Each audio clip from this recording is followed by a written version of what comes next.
ਅੱਜ ਦਾ ਜਿਹੜਾ ਸਿਸਟਮ ਤਿਆਰ ਕੀਤਾ ਜੀ ਆਪਾਂ ਇੱਕ ਫੌਜੀ ਵੀਰ ਦੀ ਡਿਮਾਂਡ ਤੇ ਤਿਆਰ ਕੀਤਾ।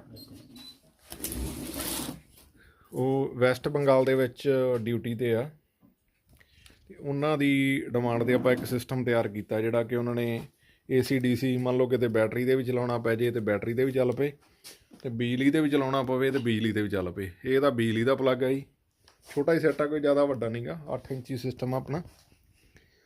ਤੇ ਇਹਨੂੰ AC ਔਰ DC ਬਣਾਇਆ ਆਪਾਂ। ਇਹ ਹੁਣ DC ਤੇ ਜਿਵੇਂ ਚੱਲਦਾ ਪਿਆ ਜੀ, ਇਹ ਬਾਕੀ AC ਤੇ ਚੱਲਦਾ ਪਿਆ ਸੌਰੀ। ਤੇ ਜੇ ਆਪਾਂ DC ਚਲਾਉਣਾ ਤੇ ਆਪਣੇ ਕੋਲੇ ਆ ਕਨੈਕਟਰ ਆਪਣੇ ਕੱਢੇ ਵੇ ਆ, ਇਹ ਆਪਾਂ DC ਵੀ ਚਲਾ ਸਕਦੇ ਹਾਂ। ਹੁਣ ਇੱਧਰੋਂ ਬੈਟਰੀ ਤੇ ਵੀ ਚਲਾ ਦਿਓ।